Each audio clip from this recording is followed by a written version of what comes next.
Hello guys, welcome back to realise view. This is me Alex Manuel. ഒരു യുദ്ധ പശ്ചാത്തലത്തിലൂടെയാണ് നമ്മൾ കടന്നു പോകുന്നത്. യുദ്ധ പശ്ചാത്തലം എന്ന് പറയുമ്പോൾ ഇറാനുമായി അമേരിക്കയും ഇസ്രായേലും കൂടി ചേർന്ന് നടത്തുന്ന ഒരു വലിയ ലോകത്തിനെ തന്നെ വളരെ ഇമ്പോർട്ടൻ്റ് ഉള്ള ഒരു യുദ്ധം അതാണിപ്പോൾ നടന്നുകൊണ്ടിരിക്കുന്നത്. അതിൽ ഞാൻ ഉൾപ്പെടുന്ന, അല്ലെങ്കിൽ കേരളത്തിലിരിക്കുന്ന നിങ്ങൾ ഉൾപ്പെടുന്ന, അല്ലെങ്കിൽ ലോകത്തിരിക്കുന്ന എല്ലാവരും ഉൾപ്പെടുന്ന, എല്ലാവരെയും ബുദ്ധിമുട്ടിക്കുന്ന അല്ലെങ്കിൽ എഫക്റ്റ് ചെയ്യുന്ന രീതിയിലുള്ള ഒരു യുദ്ധം. ഇവിടെ ഇരിക്കുന്ന ഞാനിപ്പോൾ സംസാരിക്കുന്ന ഒരു ഗൾഫ് കൺട്രിയിൽ ഇരുന്നുകൊണ്ടാണ്. അപ്പോൾ എത്രമാത്രമായിരിക്കും അതിൻ്റെ എഫക്റ്റ് എന്ന് നിങ്ങൾക്ക് കാണുന്ന പ്രേക്ഷകർക്ക് മനസ്സിലാവാൻ പറ്റുന്നുള്ളൂ. അല്ലെങ്കിൽ കേരളത്തിൽ നിങ്ങൾക്ക് അനുഭവപ്പെടുന്ന ഗ്യാസിൻ്റെ പ്രശ്നം മുതൽ, അല്ലെങ്കിൽ കേരളത്തിലെ മാധ്യമങ്ങൾക്ക് റേറ്റിംഗ് കൂട്ടാനുള്ള ഒരു അവസരം വരെ ഉണ്ടാക്കി കൊടുക്കുന്ന ഒരു പ്രധാനപ്പെട്ട ഒരു യുദ്ധത്തിലൂടെയാണ് നമ്മൾ കടന്നു പോകുന്നത്. പക്ഷെ എന്തിനാണ് ഇങ്ങനെ തിടുക്കപ്പെട്ട് ഒരു യുദ്ധം എന്ന് ചോദിച്ചാൽ, അപ്പോൾ നമ്മളെല്ലാവരും ചിന്തിക്കുന്നത് ഇത് പെട്ടെന്ന് തിടുക്കപ്പെട്ടൊന്നും അല്ലല്ലോ. ഒരുപാട് കാലങ്ങളായിട്ട് ഇങ്ങനെ പറഞ്ഞുകൊണ്ടിരിക്കുന്ന ഒരു കാര്യമല്ല യുദ്ധമുണ്ടാകും, അത് സംഭവിച്ചു, അത്രയല്ലേ ഉള്ളൂ എന്ന് നമുക്ക് ചിന്തിക്കാം. ശരിയാണ്, ഒരുപാട് കാലമായിട്ട് ഇത് കേട്ടുകൊണ്ടിരിക്കുന്നതാണ്. ഇന്ന്, നാളെ അല്ലെങ്കിൽ മറ്റന്നാൾ എന്ന് പറയുന്ന പോലെ ഒരു യുദ്ധം. പക്ഷേ ഒരു ചർച്ചയുടെ മുൻപിൽ നിൽക്കുമ്പോൾ പോലും അത്ര വേഗത്തിൽ തന്നെ ഇങ്ങനെ ഒരു യുദ്ധം സ്റ്റാർട്ട് ചെയ്യുന്നത് കുറച്ച് അത്ഭുതപ്പെടുത്തുന്ന ഒരു കാര്യമാണ്. അത് എന്തിനു വേണ്ടിയായിരിക്കാം എന്നുള്ളതിനെക്കുറിച്ചുള്ള ഒരു വിശകലനമാണ് എൻ്റെ ഭാഗത്തു നിന്നും ഞാൻ നൽകാൻ ശ്രമിക്കുന്നത്. എനിക്ക് തോന്നിയ ചില കാര്യങ്ങൾ ഞാൻ നിങ്ങളിലേക്ക് എത്തിക്കാൻ ശ്രമിക്കുന്നു. നിങ്ങൾ നിങ്ങളുടെ അറിവും അല്ലെങ്കിൽ നിങ്ങളുടെ ചിന്താശേഷിയും ഉപയോഗിച്ചുകൊണ്ട് ഈ ഒരു വിഷയത്തെ കൈകാര്യം ചെയ്യുക, മനസ്സിലാക്കുക. ഞാൻ സംസാരിക്കുന്നത് ചിലപ്പോൾ ഒരു ഫിക്ഷൻ രീതിയിലോ അല്ലെങ്കിൽ ഒരു മിത്തോളജി രീതിയിലോ ആയിരിക്കാം. അപ്പോൾ അതുകൊണ്ട് അത് ആ ഒരു രീതിയിൽ എടുക്കുകയും, അല്ലെങ്കിൽ അതിന് വേണ്ടത് മാത്രം എടുത്തുകൊണ്ട്, അല്ലെങ്കിൽ ഇത് ആവശ്യമില്ല എന്ന് തോന്നുകയാണെങ്കിൽ തള്ളിക്കളയുകയും ചെയ്യുക. സാധാരണ ഒരു വീഡിയോ ആയി മാത്രം ഇതിനെ കാണുവാൻ ശ്രമിക്കുക. അപ്പോൾ വിഷയത്തിലേക്ക് വരാം. ഇറാൻ അമേരിക്ക അല്ലെങ്കിൽ ഇസ്രായേൽ യുദ്ധം എന്ന് പറയുന്നതിന് മുമ്പ് നമുക്ക് എന്തിനാണ് ഇങ്ങനൊരു യുദ്ധം ഉണ്ടാകുന്നത് എന്ന് മനസ്സിലാക്കാൻ സാധിക്കണം എന്നുണ്ടെങ്കിൽ കുറച്ച് കാലഘട്ടം പിന്നോട്ട് പോകണം. ഇറാഖ് അമേരിക്കൻ യുദ്ധം എന്ന് പറയുന്നത് കറക്റ്റായിട്ട് പറയുകയാണെങ്കിൽ ഏപ്രിൽ 8 മുതൽ ഏപ്രിൽ 12 വരെ 2003 സംഭവിച്ച ചില കാര്യങ്ങളെക്കുറിച്ച് പറയാൻ ഞാൻ ആഗ്രഹിക്കുന്നു. ബാഗ്ദാദ് എന്ന് പറയുന്ന മെയിനായിട്ടുള്ള സിറ്റിയിലേക്ക് അമേരിക്കൻ സൈന്യം ഇരച്ചു കയറുമ്പോൾ അവർ ലക്ഷ്യം വെച്ചത് ഒരിക്കലും അവിടുത്തെ ഗവൺമെൻറ്റിനെയോ അല്ലെങ്കിൽ അവിടുത്തെ ഗവൺമെൻറ് സ്ഥാപനങ്ങളെയോ അല്ലെങ്കിൽ അവിടുത്തെ ഫേമസ് ആയിട്ടുള്ള മറ്റുള്ള അല്ലെങ്കിൽ ഗവൺമെൻറ്റുമായി ബന്ധപ്പെട്ട ഒരു കാര്യങ്ങളും അല്ല. അവർ പിടിച്ചടക്കാൻ ശ്രമിച്ചതിലെ ഏറ്റവും പ്രധാനപ്പെട്ട ഒരു സ്പോട്ട് എന്താണെന്ന് വെച്ച് കഴിഞ്ഞാൽ അവിടുത്തെ മ്യൂസിയം ആയിരുന്നു. അവിടുത്തെ മ്യൂസിയം, നാഷണൽ മ്യൂസിയത്തിൽ നിന്ന് അവർ ലൂട്ട് ചെയ്തെടുത്ത, അല്ലെങ്കിൽ സത്യമായിട്ട് എന്താ പറയുക, ഓപ്പണായിട്ട് പറയുകയാണെങ്കിൽ മോഷ്ടിച്ചെടുത്ത സാധനങ്ങളെക്കുറിച്ചാണ് നമുക്ക് ആദ്യമായി മനസ്സിലാക്കേണ്ടത്. ഒരു യുദ്ധം നടക്കുമ്പോൾ എന്താണ് മ്യൂസിയത്തിൻ്റെ ഇമ്പോർട്ടൻ്റ്, അല്ലെങ്കിൽ മ്യൂസിയത്തിൽ നിന്നും സാധനങ്ങൾ എടുത്തുകൊണ്ട് പോകുന്നതിൻ്റെ ഇമ്പോർട്ടൻസ് എന്താണെന്ന് നിങ്ങൾ മനസ്സിലാക്കണം. ഏകദേശം 15,000-ൽ അധികം സുമേറിയൻ ശിലാലിഖിതങ്ങളും സിലിണ്ടർ സീലുകളും ആണ് അവിടെ നിന്ന് അപ്രത്യക്ഷമായി പോയത്. അപ്രത്യക്ഷമായി പോവുക എന്ന് വെച്ച് കഴിഞ്ഞാൽ അത് ഒരു മോഷണമായിരുന്നു എന്നൊക്കെ പറയുന്ന മറ്റ് ചില കഥകളുണ്ട്. അതായത് യുദ്ധം നടക്കുന്ന സമയത്ത് ചില റിബൽസോ അല്ലെങ്കിൽ ഈ പറയുന്ന പോലത്തെ ചില മറ്റുള്ള ഗ്രൂപ്പുകളോ അവിടുത്തെ മ്യൂസിയം അറ്റാക്ക് ചെയ്യുകയും അവിടെ നിന്നും സാധനങ്ങൾ മോഷ്ടിച്ചു എന്നൊക്കെ പറയുന്ന ഒരു യാതൊരു വിധത്തിലുള്ള തിയറിയില്ലാത്ത ചില കഥകളൊക്കെ പിന്നീട് നമുക്ക് കേൾക്കാനിടയായി. പക്ഷേ സത്യത്തിൽ സംഭവിച്ചത് അങ്ങനെയല്ല. ഈ ഇരച്ചു കയറിയ ആളുകൾ അല്ലെങ്കിൽ ആ ഒരു ഗ്രൂപ്പ് അവർ ഈ മ്യൂസിയത്തിലേക്ക് കടന്നു കയറുകയും അവർക്ക് വ്യക്തമായ കാഴ്ചപ്പാടുകളോട് കൂടി തന്നെയാണ് അവിടെ നിന്ന് സാധനങ്ങൾ മോഷ്ടിച്ചിട്ടുള്ളത്.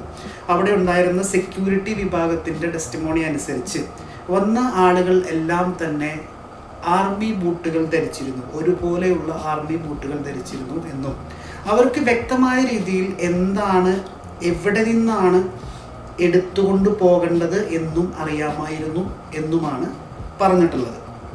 അപ്പോൾ എന്താ ഈ പറയുന്ന സുമേറിയൻ ശിലാലിഖിതങ്ങളോ അല്ലെങ്കിൽ ഈ പറയുന്ന സിലിണ്ടർ സീലുകൾ എന്നും ഒക്കെ നമ്മൾ മനസ്സിലാക്കേണ്ടതുണ്ട്. ഈ സുമേറിയൻ ശിലാലിഖിതങ്ങൾ അല്ലെങ്കിൽ ക്ലേ ടാബ്ലറ്റ് എന്നൊക്കെ പറയുന്ന നമ്മളുടെ പഴയ കാലഘട്ടത്തിൽ ഉണ്ടായിരുന്ന നമ്മുടെ ആൻഷ്യൻസ് അവർ എഴുതി വച്ചിട്ടുള്ള നമ്മുടെ പുരാതനമായിട്ടുള്ള രേഖകളാണെന്നൊക്കെ. ഈ പറയുന്ന സിലിണ്ടർ സീലുകൾ എന്ന് പറയുന്നത് അതൊരു സിലിണ്ടർ പോലെയാണ്. ഞാൻ പറ്റുകയാണെങ്കിൽ അതിൻ്റെ ഫോട്ടോ കൊടുക്കാം. അത് കളിമണ്ണിലേക്ക്, നനഞ്ഞ കളിമണ്ണിലേക്ക് ഉരുട്ടിക്കഴിഞ്ഞ് ഒരു പ്രത്യേക രീതിയിൽ ഉരുട്ടിക്കഴിഞ്ഞ് കഴിഞ്ഞാൽ അതിൽ നിന്നും ഒരു ടെക്സ്റ്റ് രൂപപ്പെടും, നമുക്ക് വായിച്ചെടുക്കാൻ പറ്റുന്ന ഒരു രീതി രൂപപ്പെടുകയും അതിൽ ഒരുപാട് നോളേജുകൾ അടങ്ങിയിട്ടുള്ള ഒരു ഡോക്യുമെൻറ്റേഷൻ ആയിട്ടുള്ള ഒരു ഡോക്യുമെൻറ്റ്സ് ആണെന്ന് വിചാരിക്കുക. ഓക്കെ, അങ്ങനെയുള്ള സാധനങ്ങളാണ് അവിടെ നിന്നും മോഷ്ടിക്കപ്പെട്ടിട്ടുള്ളത്. ഓക്കെ, ഈ മോഷ്ടിക്കപ്പെട്ടത് എന്തിനാണെന്ന് ചോദിച്ചു കഴിഞ്ഞാൽ നമ്മുടെ ഇറാഖിൻ്റെയും ഇറാൻ്റെയും മേഖലകളിൽ, അതായത് ഇന്ന് നമ്മൾ ഇറാൻ എന്ന് പറയുന്ന പഴയ പേർഷ്യൻ മേഖലയിൽ ഒരു ചെറിയ ഒരു സംവിധാനം നിലനിൽക്കുന്നു എന്ന് വിശ്വസിക്കപ്പെടുന്നു. ഓക്കെ, അതിൻ്റെ പേരാണ് സ്റ്റാർഗേറ്റ്. എന്താണ് സ്റ്റാർഗേറ്റ് എന്നുള്ളതിലേക്ക് വരാം. അതിനു മുമ്പ് ഇറാഖിൽ നിന്നും ഈ എടുത്ത എല്ലാവിധ ഡോക്യുമെൻസും അതിൻ്റെ ബേസ് വെച്ചിട്ട് ഇറാഖിലെ ഊർ എന്ന് പറയുന്ന ഒരു പുരാതനമായിട്ടുള്ള ഒരു ഏരിയ, പുരാതനമായിട്ടുള്ള ഒരു നഗരത്തിൻ്റെ സിഗുറാത്ത് എന്ന് പറയുന്ന ഒരു പ്രവിശ്യയിൽ നിന്നും ഒരു ചെറിയൊരു പഴയ ഒരു പട്ടണം എന്ന് വേണമെങ്കിൽ നമുക്ക് വിശേഷിപ്പിക്കാം, അല്ലെങ്കിൽ ആ ഒരു ഏരിയ എന്ന് വിശേഷിപ്പിക്കാം. അവിടെ നിന്നും ഇവർക്ക് സ്റ്റാർ ഗേറ്റിൻ്റെ ഒരു ഹാർഡ്വെയർ കിട്ടി എന്ന് പറയപ്പെടുന്നു. അപ്പോൾ സ്റ്റാർ ഗേറ്റ് എന്താണെന്ന് വെച്ച് കഴിഞ്ഞാൽ, സ്റ്റാർ ഗേറ്റ് എന്ന് പറയുന്നത് ഒരു എനർജി പോർട്ടലാണ്. ഒരു എനർജി പോർട്ട് എന്ന് പറയുന്നത് നമുക്ക് ഒരു സ്ഥലത്ത് നിന്നും മറ്റൊരു സ്ഥലത്തേക്ക് യാത്ര ചെയ്യാൻ, നിമിഷങ്ങൾ കൊണ്ട് യാത്ര ചെയ്യാൻ സാധിക്കുന്ന ഒരു പോർട്ടലാണ്. അതിനെ വേം ഹോൾ എന്നൊക്കെ നമ്മൾ ആധുനിക കാലത്ത് വിളിക്കാറുണ്ട്. പക്ഷെ അതിൻ്റെ കറക്റ്റായിട്ടുള്ള ഒരു പഴയ രീതി എന്ന് പറയുന്നത് നമ്മുടെ കോസ്മെറ്റിക് സിമ്പിൾസ് ഉപയോഗിച്ചുകൊണ്ട് നമുക്ക് ഒരു സ്ഥലത്ത് നിന്നും മറ്റൊരു സ്ഥലത്തേക്ക് കണക്ട് ചെയ്ത് കഴിഞ്ഞാൽ നമുക്ക് ഒരു യാത്ര സാധ്യമാകുന്ന, അല്ലെങ്കിൽ ഫ്രീ എനർജി ഉൽപ്പാദിപ്പിക്കപ്പെടാൻ സാധിക്കുന്ന ഒരു സംവിധാനത്തിനെയാണ് സ്റ്റാർ ഗേറ്റ് അല്ലെങ്കിൽ പോർട്ടൽസ് എന്നൊക്കെ നമ്മൾ വിളിക്കുന്നത്. ഓക്കെ, ഈ പറയുന്ന സ്റ്റാർ ഗേറ്റിൻ്റെ ഹാർഡ്വെയർ മോഡൽ അവരെ അവിടുന്ന് കണ്ടെത്തി എന്ന് പറയുന്നുണ്ടെങ്കിലും അത് റീബിൽഡ് ചെയ്യാനോ അല്ലെങ്കിൽ റീസ്റ്റാർട്ട് ചെയ്യാനോ ഉള്ള കീ അല്ലെങ്കിൽ ആ ഒരു എനർജി കീ അവർക്ക് ഇറാഖിൽ നിന്നും ലഭ്യമായിട്ടില്ല, അല്ലെങ്കിൽ അവർക്കത് കണ്ടുപിടിക്കാൻ പറ്റിയിട്ടില്ല. അതുകൊണ്ടാണ് ഈ പറയുന്ന രാസായുധങ്ങളുടെയും അല്ലെങ്കിൽ നോക്കിൻ്റെയും ഒക്കെ പേര് പറഞ്ഞ് ഇറാഖ് ആക്രമിക്കുമ്പോൾ ഇത്രയും വലിയ നിങ്ങൾക്ക് ഒന്ന് സെർച്ച് ചെയ്ത് കഴിഞ്ഞാൽ മനസ്സിലാവും, ആ ഒരു യുദ്ധത്തിൽ പങ്കെടുത്തിട്ടുള്ള ബുൾഡോസറുകളുടെയും JCBകളുടെയും അല്ലെങ്കിൽ മണ്ണ് മാന്തുവാനോ അല്ലെങ്കിൽ കുഴി കുത്തുവാനോ ഉപയോഗിക്കുന്ന ഒരു വലിയൊരു ഗ്രൂപ്പ് ഈ പറയുന്ന സൈന്യത്തിൻ്റെ കൂടെ ഉണ്ടായിരുന്നു.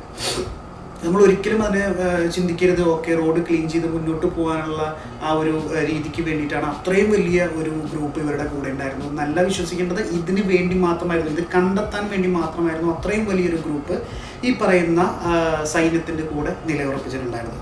പക്ഷെ അവിടെ നിന്നും അവർക്ക് വിചാരിച്ച സാധനത്തിൻ്റെ ഒരു പകുതി അല്ലെങ്കിൽ ഒരു കഷ്ണം മാത്രമാണ് ലഭിച്ചിട്ടുള്ളത്. പക്ഷെ അതിൽ നിന്നും അവർക്ക് മനസ്സിലായ കാര്യം, ഇതിൻ്റെ മെയിനായിട്ടുള്ള ഒരു പോർഷൻ അല്ലെങ്കിൽ ആ ഒരു കീ, ആ ഒരു എനർജി കീ ഇരിക്കുന്നത് ഇറാൻ്റെ പ്രവിശ്യയിലാണ്. ഇറാൻ്റെ മലയിലോ അല്ലെങ്കിൽ ആ ഒരു ഏരിയകളിലോ അല്ലെങ്കിൽ ഇറാനിലെവിടെയോ ഇറാൻ്റെ പ്രവിശ്യയിലാണ് അത് ഇരിക്കുന്നതെന്നാണ് അവർക്ക് അത് മനസ്സിലാക്കാൻ സാധിച്ചത്. അന്നു മുതൽ തുടങ്ങിയ ഒരു തീരുമാനമാണ് ഇറാനെ എത്രയും വേഗം അറ്റാക്ക് ചെയ്യണം അല്ലെങ്കിൽ ഇറാൻ്റെ ഉള്ളിലേക്ക് കയറണം, ഇത് കണ്ടുപിടിക്കണം എന്നുള്ള ഒരു കൺസെപ്റ്റ്. അതിനുവേണ്ടി ചിലപ്പോൾ റെജീം ചേഞ്ച് നടത്തേണ്ട ഒരു പാവ ഗവൺമെൻറ് വന്നാൽ ഇവർക്ക് സാധ്യമാകുമായിരിക്കാം, അല്ലെങ്കിൽ ഈ പറയുന്ന പോലെ ഒരു ആക്രമണത്തിലൂടെ ഇവരെ കീഴ്പ്പെടുത്തി കഴിഞ്ഞാലും അത് സാധ്യമാകുമായിരിക്കാം. അതുകൊണ്ടാണ് ഇങ്ങനെ ഒരു യുദ്ധം സംഭവിക്കാനുള്ള ഒരു പ്ലാനിങ് ബാക്ക്ഗ്രൗണ്ടിൽ നടന്നുകൊണ്ടിരുന്നത്. എന്നാൽ എന്തുകൊണ്ടാണ് ഇത്രയും പെട്ടെന്നൊരു യുദ്ധം എന്ന് വെച്ചാൽ അതിന് മനസ്സിലാക്കാൻ പറ്റുന്ന കാര്യം, ഇറാൻ ഇതിനെക്കുറിച്ച് മനസ്സിലാക്കുകയും അല്ലെങ്കിൽ അവരുടെ സയൻറ്റിസ്റ്റോ അല്ലെങ്കിൽ അവരുടെ ആ ഒരു ടെക്നോളജി ബേസിൽ അവർക്കത് അവരുടെ പഴയ കാലഘട്ടത്തിൽ ഉണ്ടായിരുന്ന ആ ഒരു കാലം എന്താ പറയുന്ന ടെക്നോളജിയെക്കുറിച്ച് അവർക്ക് അറിവ് ലഭിക്കുകയും അവരതിനെക്കുറിച്ച് പരീക്ഷണങ്ങൾ നടത്തുകയും അതിനെ റീബിൽഡ് ചെയ്തെടുക്കുവാനും ശ്രമിക്കുന്നു അണ്ടർഗ്രൗണ്ടിൽ എന്ന് പറയുന്ന വ്യക്തമായ ഒരു ഇൻഫർമേഷൻ കിട്ടിയതിനെ തുടർന്നാണ് ഇത്ര വേഗത്തിലുള്ള യുദ്ധമുണ്ടായത് എന്നാണ് പലരും വിശ്വസിക്കുന്നത്, കൂട്ടത്തിൽ ഞാനും. ഓക്കെ, അങ്ങനെയാണെങ്കിൽ എന്താണ് സ്റ്റാർ ഗേറ്റ്? ആരാണ് ഈ സ്റ്റാർ ഗേറ്റ് നമ്മുടെ ഭൂമിയിൽ സൃഷ്ടിച്ചത്? എങ്ങനെയാണ് ഈ സ്റ്റാർ ഗേറ്റുകൾ എക്സിസ്റ്റ് ചെയ്യുന്നത്? അല്ലെങ്കിൽ എത്ര സ്റ്റാർ ഗേറ്റുകൾ എക്സിസ്റ്റ് ചെയ്യുന്നുണ്ട്? ഇതെല്ലാം ചോദ്യമാണ്. ഈ ഒരു ചോദ്യത്തിലേക്ക് പോകണം എന്നുണ്ടെങ്കിൽ എന്താണ് സ്റ്റാർ ഗേറ്റ്, എങ്ങനെയാണ് ഇത് ഭൂമിയിൽ എത്തിയത് എന്നുള്ളതിനെ കുറിച്ച് അറിയണ്ടേ. അപ്പോൾ നമ്മുടെ ഭൂമിയിലുണ്ടായ അല്ലെങ്കിൽ നമ്മൾ ഇന്ന് കാണുന്ന ഈ ഒരു മനുഷ്യന്മാരെന്ന് പറയുന്നതിൻ്റെ ഒരു ബ്ലൂ പ്രിൻ്റ് അല്ലെങ്കിൽ അതിൻ്റെ സ്റ്റാർട്ട് നമ്മുടെ ഡി എൻ എ കുറിച്ച് പറയുകയാണെങ്കിൽ അത് വലിയൊരു സബ്ജക്റ്റാണ്. നമ്മുടെ ഡി എൻ എയിൽ വെറും 2% മാത്രമാണ് ഡി എൻ എ വർക്ക് ചെയ്യുന്നുള്ളൂ, പ്രോപ്പറായിട്ട് ആക്റ്റീവ് ഉള്ളൂ. ബാക്കിയുള്ള തന്നെ ജങ്ക് ഡി എൻ എ എന്നാണ് നമ്മുടെ സയൻറ്റിസ്റ്റുകൾ വിശേഷിപ്പിക്കുക. അതിലേക്കൊക്കെ പോയി കഴിഞ്ഞാൽ വലിയൊരു ചാപ്റ്ററാണ്. നമുക്കിപ്പോൾ ഇതിങ്ങനെ സംസാരിച്ച് പോകുന്നതായിരിക്കും കുറച്ചും കൂടി ക്ലാരിറ്റി കിട്ടാൻ നല്ലതെന്ന് തോന്നുന്നു. അതുകൊണ്ട് return back to the point.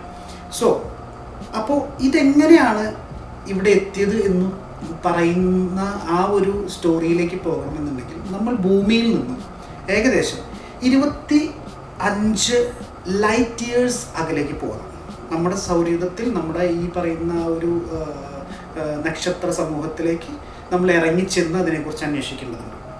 അപ്പം ഞാൻ ഈ പറയുന്നത് ഒരു ഫിക്ഷനായിട്ടുള്ള രീതിയിലേക്ക് മാത്രമേ നിങ്ങൾ ഈ സ്റ്റോറിയെ കാണാവൂ. നിങ്ങളുടെ സ്വയം ചിന്ത കൊണ്ട് നിങ്ങൾ വീണ്ടും ചിന്തിക്കുക, maybe I am wrong. So നമ്മുടെ ഭൂമിയിൽ നിന്നും 25 ലൈറ്റ് ഇയേഴ്സ് അകലെ സ്ഥിതി ചെയ്തിരുന്ന ഒരു നക്ഷത്രമാണ് വേഗ. വേഗയ്ക്ക് ചുറ്റും ഉണ്ടായിരുന്ന അല്ലെങ്കിൽ സൂര്യനെ പോലെ നല്ല ഉദിക്കുന്ന ഒരു നക്ഷത്ര സമൂഹത്തിലെ ഒരു നക്ഷത്രമാണ് വേഗ. ആ വേഗയ്ക്ക് ചുറ്റും താമസിച്ചിരുന്ന അല്ലെങ്കിൽ അതിന് ചുറ്റും സെറ്റിൽമെൻ്റ് ഉണ്ടായിരുന്ന ഒരു നക്ഷത്ര സമൂഹത്തിലെ ഒരു സിവിലൈസേഷൻ, എ ഗ്രേറ്റ് സിവിലൈസേഷൻ. അതിനെ വിളിക്കുന്ന പേരാണ് ലൈറ. ലൈറ എന്ന് പറയുന്ന ആ ഒരു നക്ഷത്ര സമൂഹ ആ ഒരു കൂട്ടത്തിൽ താമസിച്ചിരുന്ന ആളുകളെ നമ്മൾ വിളിക്കുന്ന പേരാണ് ലൈറിയൻസ്. ഓക്കെ, ഈ ലൈറിയൻസ് എന്ന് പറയുന്നത് ഭയങ്കരമായിട്ട് എവോക്ഡ് ആയിട്ടുള്ള, സ്പിരിച്വലി എവോക്ഡ് ആയിട്ടുള്ള, അതായത് നമ്മളിപ്പോൾ ഒരു 2D 3D ഒക്കെയുള്ള ഒരു കൺസെപ്റ്റിലാണ് ഇന്ന് ജീവിച്ചിരിക്കുന്നത്. നമ്മുടെ ഡൈമെൻഷൻ അത്ര മാത്രമേ വികസിച്ചിട്ടുള്ളൂ എങ്കിൽ അവർക്കുണ്ടായിരുന്നത് 11 12 ഡൈമെൻഷനാണ്. 12D ഒക്കെ കഴിഞ്ഞു പോയിട്ടുള്ള ആളുകൾ, അത്രയും സ്പിരിച്വലി കണക്റ്റഡ് ആയിട്ടുള്ള ഒരു പീസ്ഫുൾ ആയിട്ടുള്ള ഒരു സമൂഹമായിരുന്നു ലൈറിയൻസ്. ഈ ലൈറിയൻസിനെ കുറിച്ച് നമ്മൾ സംസാരിക്കുമ്പോൾ കുറച്ചും കൂടി വിശുദ്ധമായി സംസാരിക്കുക എന്ന് പറയുന്നത് അവരുടെ ലൈഫ് സ്റ്റൈൽ എന്ന് പറയുന്നത് വളരെ പീസ്ഫുള്ളാണ്. അവർക്ക് ഈ പറയുന്ന യുദ്ധങ്ങളോ അല്ലെങ്കിൽ മറ്റുള്ള കാര്യങ്ങളെക്കുറിച്ചൊന്നും അങ്ങനത്തെ ഒരു കൺസെപ്റ്റിൽ ജീവിക്കുന്ന ആളുകളല്ല. അതായത് നമ്മൾ ഇപ്പോഴത്തെ രീതിയിൽ സംസാരിക്കുകയാണെങ്കിൽ മോങ്ങുകൾ എന്നൊക്കെ പറയില്ലേ, ഇപ്പോഴത്തെ രീതിയിലുള്ള മോങ്ങുകളെ കുറിച്ച് പറയാൻ പറ്റില്ല എങ്കിലും അതുപോലത്തെ ഒരു സ്പിരിച്വലി കണക്റ്റഡ് ആയിട്ടുള്ള അല്ലെങ്കിൽ നമ്മുടെ അന്തരീക്ഷത്തിൻ്റെ ഏറ്റവും സീക്രട്ട് ലാംഗ്വേജ് ആയിട്ടുള്ള മ്യൂസിക് അല്ലെങ്കിൽ തരംഗങ്ങൾ അല്ലെങ്കിൽ വേർബ്സ് എന്നൊക്കെ പറയുന്ന അങ്ങനത്തെ ഒരു കൺസെപ്റ്റിൽ ജീവിക്കുന്ന ഒരു വലിയ ഒരു സിവിലൈസേഷൻ ആയിരുന്നു ലൈറിയൻസ്. ഓക്കെ, പക്ഷെ ഈ ലൈറിയൻസിൽ പിന്നീടുണ്ടായ കാര്യങ്ങളാണ് നമ്മൾ ഇന്ന് അനുഭവിച്ചുകൊണ്ടിരിക്കുന്ന പ്രശ്നങ്ങൾ എന്ന് പറയുമ്പോൾ നമുക്കത് പെട്ടെന്ന് നമുക്ക് ഡൈജസ്റ്റ് ആവില്ല. പക്ഷെ കഥയിലേക്ക് ഇറങ്ങി ചെല്ലുമ്പോൾ നമുക്കത് മനസ്സിലാവാൻ സാധിക്കും, ഓ ഇങ്ങനെ ആയിരുന്നു എന്നുള്ളത്. പക്ഷെ അതൊരു ഞാൻ പറഞ്ഞല്ലോ, അത് അങ്ങനത്തെ രീതിയിലുള്ളൊരു സ്റ്റോറി ആയിട്ട് വേണം നിങ്ങൾ അതിനെ കാണാൻ. ആവാതിരിക്കാം, അത് നിങ്ങളുടെ യുക്തിക്ക് ഞാൻ വിട്ടുതരുന്നു. ഓക്കെ, അപ്പോൾ ഈ ലൈറിയൻസിന് 12 സ്റ്റാൻഡം DNA പവർ ഉണ്ടായിരുന്നു എന്ന് പറയുന്നത്. അതായത് നമ്മുടെ DNA എന്ന് പറയുന്നത് വെറും 2% മാത്രമാണ് ആക്റ്റീവായിട്ടുള്ളതും ബാക്കി ഉള്ള 98% വേറെ രീതിയിൽ എല്ലാം ഉറങ്ങിക്കിടക്കുകയാണ് എന്ന് നമുക്ക് മനസ്സിലാക്കുമ്പോൾ ഈ ലൈറിയൻസിന് 12 സ്റ്റാൻഡം DNA പവർ ഉണ്ടായിരുന്നു എന്ന് നമ്മൾ എങ്ങനെയാണ്, എനിക്കത് ചിന്തിക്കുമ്പോൾ പോലും മനസ്സിലാവുന്നില്ല. അതായത് അവർക്ക് അവരുടെ ആ ഒരു ഈ പറയുന്ന ഒരു ടെക്നോളജി വെച്ച്, ആ ഒരു വേർബ്സിൻ്റെ ടെക്നോളജി അല്ലെങ്കിൽ തരംഗങ്ങളുടെ ടെക്നോളജിയോ അല്ലെങ്കിൽ സ്പിരിച്വലിയോ ഒക്കെ അവർക്കൊരു സാധനത്തിനെ അന്തരീക്ഷത്തിലുള്ളൊരു സാധനത്തിൽ വരെ മാറ്റാൻ സാധിക്കും. ഒരു വർക്ക് ചെയ്യാത്ത അല്ലെങ്കിൽ ഉപയോഗശൂന്യമായ സാധനത്തിനെ പോലും അവർക്ക് അതിനെ റീബിൽഡ് ചെയ്ത് ഉപയോഗിക്കാൻ പറ്റുന്നതോ അല്ലെങ്കിൽ അതിമനോഹരമായിട്ടുള്ള രീതിയിലേക്ക് മാറ്റാൻ പറ്റുന്ന ടെക്നോളജീസ് അവരുടെ കയ്യിലുണ്ടായിരുന്നു എന്നാണ് പറയുന്നത്. അപ്പോൾ അവരുടെ കയ്യിലുണ്ടായിരുന്ന ഏറ്റവും വലിയ ടെക്നോളജിയാണ് ഈ പറയുന്ന സ്റ്റാർഗേറ്റ് ടെക്നോളജി.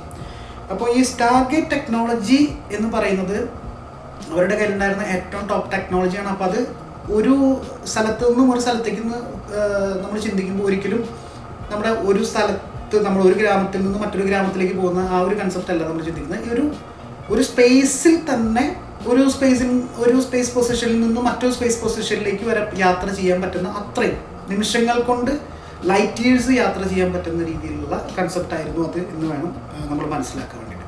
പക്ഷേ പിന്നീടുണ്ടായ സംഭവങ്ങൾ അത് അത്ര സുഖകരമായിട്ടുള്ള ഒരു കാര്യമല്ല. ലൈറിയൻസിൻ്റെ ഈ ഒരു പൊസിഷൻ ഈ പറയുന്ന നമ്മുടെ ആ ഒരു നക്ഷത്ര ലോകത്തുള്ള ചില മറ്റുള്ള സ്പീഷീസിന് അത്ര സുഖകരമായിരുന്നില്ല. അല്ലെങ്കിൽ അവരെക്കാൾ വലിയ രീതിയിലാണല്ലോ ഈ ലൈറിയൻസ് പോകുന്നത് എന്നുള്ള കൺസെപ്റ്റും അവരെ പിടിച്ചടക്കണം എന്നുള്ള, അല്ലെങ്കിൽ അവരുടെ ടെക്നോളജി മോഷ്ടിക്കണം എന്നുള്ള ഒരു തോന്നൽ, വളരെ സിമ്പിളായി പറയുകയാണെങ്കിൽ ജലസ് എന്നൊക്കെ വേണമെങ്കിൽ പറയാം. അല്ലെങ്കിൽ ഒരു ഈ പറയുന്ന എന്താ പറയുന്നത്, പിടിച്ചടക്കുക, അത്ര തന്നെ, അധികാരം പിടിച്ചടക്കുക എന്നുള്ള ഒരു കൺസെപ്റ്റിലേക്ക് കാര്യങ്ങൾ പോയി എന്ന് വേണം മനസ്സിലാക്കാൻ. അപ്പോൾ അതിന് ഉണ്ടായ ഒരു പ്രധാനപ്പെട്ട കാരണമാണ് ഈ ലൈറ എന്ന് പറയുന്ന നക്ഷത്ര സമൂഹം തകരുകയാണ്. അതെങ്ങനെയാണ് തകരുന്നതെന്ന് ചോദിച്ചു കഴിഞ്ഞാൽ, ആൽഫ ഡെക്കോണിക്സ് എന്ന് പറയുന്ന മറ്റൊരു ഗ്രൂപ്പ്, ഈ ലൈറയെ പോലെ തന്നെ ഉള്ള എവിടെയോ കിടക്കുന്ന കുറേ ലൈറ്റ് ഇയേഴ്സ് അപ്പുറമുള്ള ആൽഫ ഡെക്കോണിക്സ് എന്ന് പറയുന്ന ഒരു ഗ്രൂപ്പ്, ഇവരുടെ ടെക്നോളജി അവർക്ക് വേണം, അല്ലെങ്കിൽ അവർ മോഷ്ടിക്കണം, അല്ലെങ്കിൽ അവർക്ക് അത് പിടിച്ചെടുക്കണം എന്ന് പറയുന്ന ഒരു രീതിയിലേക്ക് കാര്യങ്ങൾ നീങ്ങുകയാണ്. അവിടെ ഒരു അധിനിവേശം നടത്തുന്നു, ഇവരുടെ ഈ പറയുന്ന ആ ഒരു സിവിലൈസേഷനിലേക്ക് ഒരു അധിനിവേശം നടത്തുകയും അവിടെ ഒരു കോസ്മിക് വാർ നടക്കുകയും ചെയ്യും. കോസ്മിക് വാർ എന്ന് പറയുന്നത് നമ്മളിപ്പോൾ ഉദ്ദേശിക്കുന്ന രീതിയിലുള്ള രണ്ട് അതിർത്തികൾ തർക്കം, അങ്ങനത്തെ ഒരു സംഭവമായിട്ടല്ല ഇതിന് കാണുന്നത്. അതിർത്തി തർക്കമോ അല്ലെങ്കിൽ രണ്ട് രാജ്യങ്ങൾ തമ്മിലുള്ള ഒരു യുദ്ധമല്ല, അതൊരു കോസ്മിക് വാറാണ്. അത് വലിയ ഒരു രണ്ട് നക്ഷത്ര സമൂഹങ്ങൾ തമ്മിലുള്ള ഒരു വാറായിട്ട് വേണം അതിനെ കരുതാൻ. പക്ഷെ ഇതിൻ്റെ ഏറ്റവും വലിയ കാര്യം എന്ന് വെച്ചാൽ, ഈ ലൈറിയൻസിന് സ്പിരിച്വലി അവർ അത്രയും ബോൾഡാണെങ്കിലും അത്രയും എവോക്ഡ് ആണെങ്കിലും, പക്ഷെ അവർക്ക് ഈ പറയുന്ന യുദ്ധം, ആയുധങ്ങൾ അല്ലെങ്കിൽ അങ്ങനെയുള്ള കൺസെപ്റ്റുകളോടൊന്നും വലിയ കാര്യമായിട്ടുള്ള, അവരങ്ങനത്തെ ജീവിതശൈലിയിൽ ജീവിക്കുന്ന ആളുകളല്ല. അപ്പോൾ അതുകൊണ്ട് തന്നെ ഈ പറയുന്ന ആൽഫ ഡെക്കോണിക്സ് എന്ന് പറയുന്ന ഗ്രൂപ്പ്, അവിടെ നിന്ന് വന്നിട്ടുള്ള ആളുകൾ ഇവരെന്നെ ആക്രമിച്ചു കഴിഞ്ഞപ്പോൾ യുദ്ധങ്ങൾ നീണ്ടു നിന്നു. എന്തായാലും നമ്മുടെ വീട്ടിലേക്ക് ഒരാളെ ആക്രമിച്ചു കഴിഞ്ഞാൽ നമ്മൾ ഡിഫെൻഡ് ചെയ്യും അല്ലേ? അപ്പോൾ നമ്മൾ ഡിഫെൻഡ് ചെയ്യുന്നു. പക്ഷേ അവരുടെ കയ്യിൽ ആയുധങ്ങളും അത്രയ്ക്ക് ടെക്നോളജി, യുദ്ധപരമായിട്ടുള്ള ടെക്നോളജികൾ അവരുടെ അടുത്തുണ്ട്. പക്ഷെ നമ്മുടെ അടുത്ത് അങ്ങനത്തെ കാര്യങ്ങൾ നമ്മൾ ജീവിക്കുന്ന ആളുകളല്ല. അപ്പോൾ അതുകൊണ്ട് എന്തായാലും അവിടെ സംഭവിക്കുക എന്താണെന്നുള്ളത് നമുക്കറിയാലോ, തോൽവിയാണ്. തോൽവി എന്ന് വെച്ച് കഴിഞ്ഞാൽ അവരെന്ത് ചോദിച്ചു കഴിഞ്ഞാൽ, അവരുടെ പൂർണ്ണമായിട്ട് അവരുടെ ആ ഒരു നക്ഷത്ര സമൂഹമോ അല്ലെങ്കിൽ അവരുടെ ആളുകളോ പൂർണ്ണമായി നശിക്കുന്നു എന്ന് കണ്ടു കഴിയുമ്പോൾ കുറച്ച് ആളുകൾ ബാക്കി ഉണ്ടാവുമല്ലോ, അവരെന്ത് ചെയ്യുന്നു വെച്ച് കഴിഞ്ഞാൽ എസ്കേപ്പ് ചെയ്യണം, പലായനം ചെയ്യണം അവിടെ നിന്ന്. അപ്പോൾ അതൊരു എസ്കേപ്പ് സ്റ്റോറിയാണ്.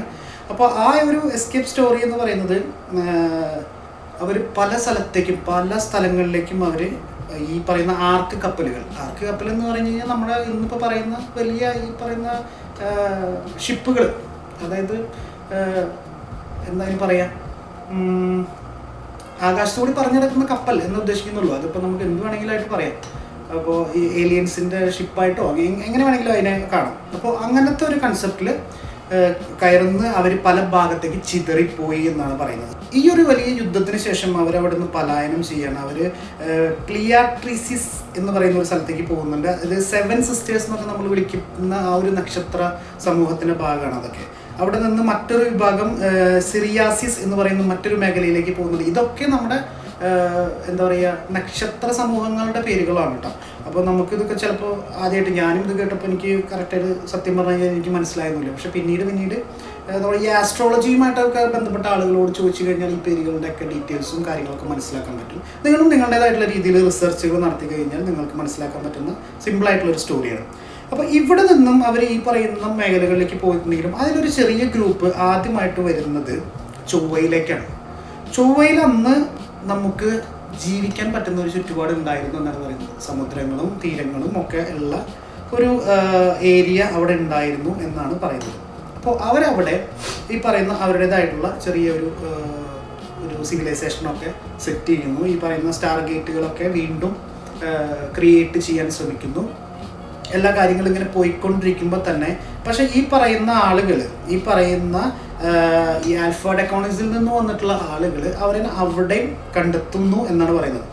അവിടെയും കണ്ടെത്തി എന്ന് തന്നെയാണ് നമുക്ക് ചരിത്ര രേഖകൾ മീൻസ് ഈ മിത്തോളജിക്കൽ രേഖകളും അല്ലെങ്കിൽ ഈ പറയുന്ന സയൻസ് ഫിക്ഷൻ രേഖകളൊക്കെ പറയുന്നത്.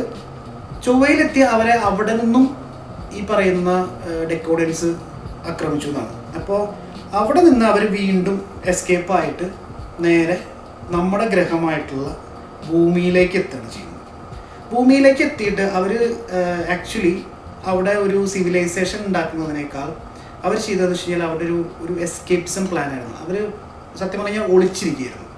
ഒളിച്ചിരിക്കുന്ന ആ ഒരു കൺസെപ്റ്റിലാണ് അന്ന് നമ്മുടെ ഭൂമി ഇത്രമാത്രം ഒന്നുമില്ല. ചിലപ്പോൾ കുരങ്ങന്മാരുടെയൊക്കെ ആദ്യകാല രൂപഘട്ടങ്ങളൊക്കെ ഉണ്ടായി വരുന്നതേ ഉണ്ടാവും.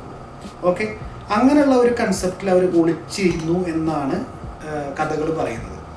അപ്പോൾ ഈ പറയുന്ന എന്താ പറയുക, ആൽഫ ഡെക്കോണിക്സ് എന്ന് പറയുന്ന ഈ ഒരു സമൂഹത്തിൽ നിന്ന് വന്ന ആളുകളെ ഇങ്ങനെ പറയുമ്പോൾ ചിലപ്പോൾ നിങ്ങളുടെ മനസ്സിലുണ്ടാകുന്ന രൂപങ്ങൾ പലതും ആയിരിക്കും.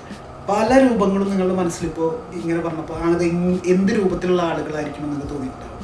പക്ഷേ ആ ആളുകളുടെ മറ്റൊരു പേര് പറഞ്ഞാൽ നിങ്ങൾക്ക് മനസ്സിലാവുമെന്ന് വെച്ച് കഴിഞ്ഞാൽ ആ പേരുകൾ നിങ്ങൾ പല സ്ഥലത്തും കേട്ടിട്ടുണ്ട്, ഇന്നത്തെ കാലഘട്ടവും കേട്ടുകൊണ്ടിരിക്കുന്നുണ്ട്. ആ ആളുകളുടെ പേരാണ് റെപ്റ്റീലിയൻസ്.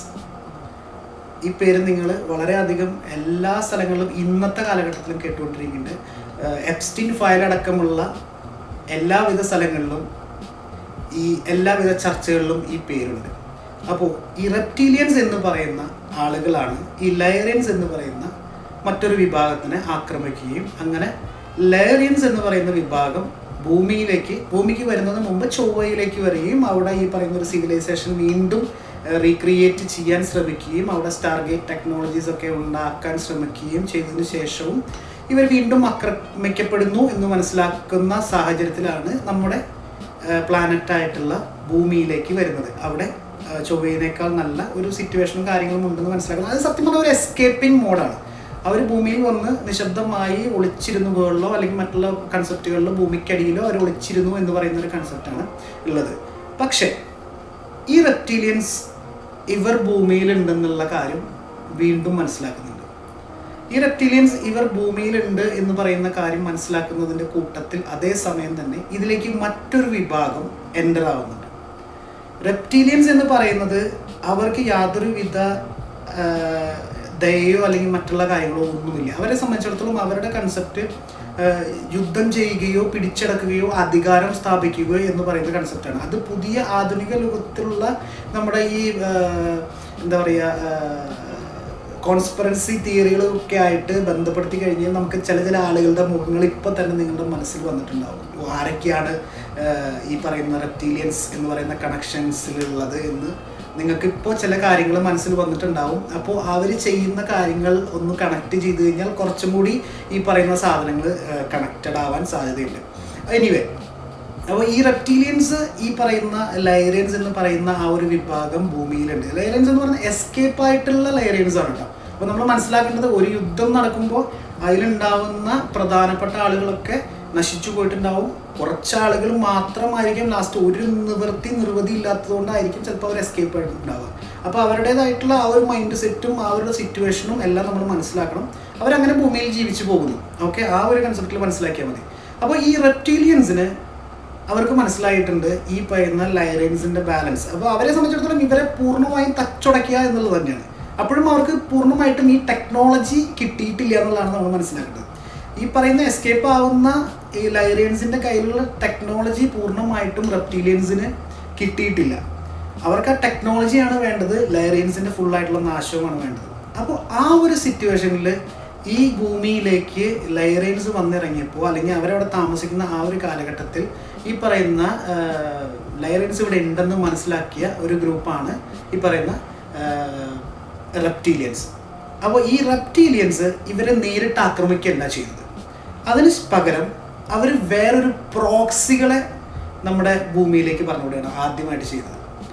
ആ പ്രോക്സികൾ ആണ് ശരിക്കും എന്താ പറയുക ചരിത്രം അല്ലെങ്കിൽ ഈ കഥയുടെ ഒരു വലിയൊരു ട്വിസ്റ്റ് എന്ന് പറയുന്നത്. ആ പ്രോക്സികളുടെ പേരാണ് അനുനാക്കി. ഇപ്പോൾ നിങ്ങൾക്ക് ചെറിയൊരു ഐഡിയാസ് ഒക്കെ കയറി വരുന്നുണ്ടാവും.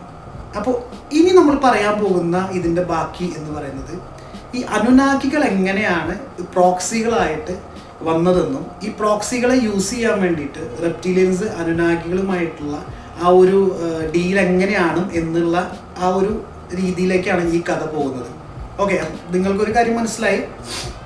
ഈ പറയുന്ന നമ്മുടെ നക്ഷത്ര സമൂഹങ്ങളുടെ ഉള്ളിൽ നിന്ന് ഒരു ലയറിയൻസ് എന്ന് പറയുന്ന ഒരു വിഭാഗം ജീവിച്ചിരുന്നു, ഒരു സിവിലൈസേഷൻ ജീവിച്ചിരുന്നു. അവിടേക്ക് റെപ്റ്റീലിയൻസ് എന്ന് പറയുന്ന മറ്റൊരു സിവിലൈസേഷൻ യുദ്ധവുമായി വരുന്നു. അവരുടെ ടെക്നോളജി മോഷ്ടിക്കാൻ വേണ്ടി ശ്രമിക്കുന്നു. ഈ ലൈറേൻസ് അവിടുന്ന് യുദ്ധത്തിൽ തോൽവി പൂർണ്ണമായും മനസ്സിലാക്കിക്കൊണ്ട് അവിടുന്ന് എസ്കേപ്പ് ചെയ്തു, പലായനം ചെയ്യുന്നു. അവർ പല സ്ഥലങ്ങളിലേക്ക് ചിതറിപ്പോയി. അതിൻ്റെ ആ ചിതറിപ്പോയ കൂട്ടത്തിൽ ഒരു കൂട്ടം ചൊവ്വയിലേക്ക് എത്തുന്നു. ചൊവ്വയിൽ ഒരു സെറ്റിൽമെൻറ്റിന് ശ്രമിക്കുന്നു. ടെക്നോളജി വീണ്ടും റീബിൽഡ് ചെയ്യാൻ ശ്രമിക്കുന്നു. അവിടെ നിന്ന് വീണ്ടും ആക്രമണം ഉണ്ടാകും അല്ലെങ്കിൽ ഉണ്ടാകി എന്നുള്ള രീതിയിലുള്ള ആ ഒരു കൺസെപ്റ്റ് കൊണ്ട് വീണ്ടും അവരവിടെ നിന്ന് എസ്കേപ്പായി നമ്മുടെ എർത്തിലേക്ക് വരുന്നു. ഈ എർത്തിൽ അവരുണ്ട് എന്ന് മനസ്സിലാക്കിയ റെപ്റ്റീലിയൻസ് ഒരു പ്രോക്സി ടീമിനെ അയക്കുന്നു. ദാറ്റ് ഈസ് അനുനാഗീസ്. അപ്പോൾ അനുനാഗി എന്താണെന്നുള്ള ആ ഒരു പോയിന്റിലാണ് നമ്മൾ ഈ ഒരു എപ്പിസോഡ് ഇവിടെ നിർത്തുന്നത്. ഇതിൻ്റെ ബാക്കി അനുനാഗി എന്താണെന്നും ഈ പ്രോക്സികളായിട്ടുള്ള അനുനാഗികൾ എങ്ങനെയാണ് ലേറൻസിനെ ആയിട്ട് ബന്ധപ്പെട്ടെന്നോ അല്ലെങ്കിൽ എന്തൊക്കെയാണ് ചെയ്തതെന്നും അല്ലെങ്കിൽ ഈ പറയുന്ന റെപ്റ്റീലിയൻസ് പിന്നീട് എന്തൊക്കെ ചെയ്തു, എങ്ങനെയാണ് അവർ എർത്തിലേക്ക് എൻ്റർ ആകുന്നതെന്നും ബാക്കിയുള്ള സ്റ്റോറീസ് വരുന്ന എപ്പിസോഡിലായിട്ട് ചെയ്യാൻ ശ്രമിക്കാം. ഈ വീഡിയോ ഇഷ്ടമായി എന്നുണ്ടെങ്കിൽ തീർച്ചയായിട്ടും ലൈക്ക് ചെയ്യുക, കമൻറ്റ് ചെയ്യുക. ഇഷ്ടപ്പെടുന്നു, കൂടെ നിൽക്കാൻ താല്പര്യമെന്ന് തോന്നുന്ന വ്യക്തികൾ തീർച്ചയായും സബ്സ്ക്രൈബ് ചെയ്യാൻ ശ്രമിക്കുക. നിങ്ങൾക്ക് തോന്നുന്ന കാര്യങ്ങൾ തീർച്ചയായിട്ടും കമൻറ്റ് ബോക്സിൽ അറിയിക്കുക. അത് നല്ലതോ ചീത്തയോ, ഇനി 4 ചീത്ത വിളിക്കണമെങ്കിൽ പോലും തീർച്ചയായിട്ടും കമൻറ്റ് ബോക്സ് യൂസ് ചെയ്യുക. നിങ്ങളുടെ അഭിപ്രായങ്ങളാണ് മുന്നോട്ടുള്ള വീഡിയോയ്ക്ക് എനിക്ക് പ്രചോദനമായിട്ട് ഉണ്ടാവുക. അപ്പോൾ നിങ്ങൾ തീർച്ചയായിട്ടും ഈ ഒരു സയൻസ് ഫിക്ഷൻ എന്നുള്ള രീതിയിൽ തന്നെ ഈ ഒരു വീഡിയോസിനെ കാണാൻ ശ്രമിക്കുക. നിങ്ങളുടേതായിട്ടുള്ള ചിന്താഗതിയിൽ നിങ്ങൾ തീർച്ചയായും ഇതിനെ റിസർച്ച് ചെയ്യുക, കാര്യങ്ങൾ മനസ്സിലാക്കാൻ ശ്രമിക്കുക. മറ്റൊരു വീഡിയോയിൽ കാണുന്നത് വരെ signing off, Alex Manuel, realise view.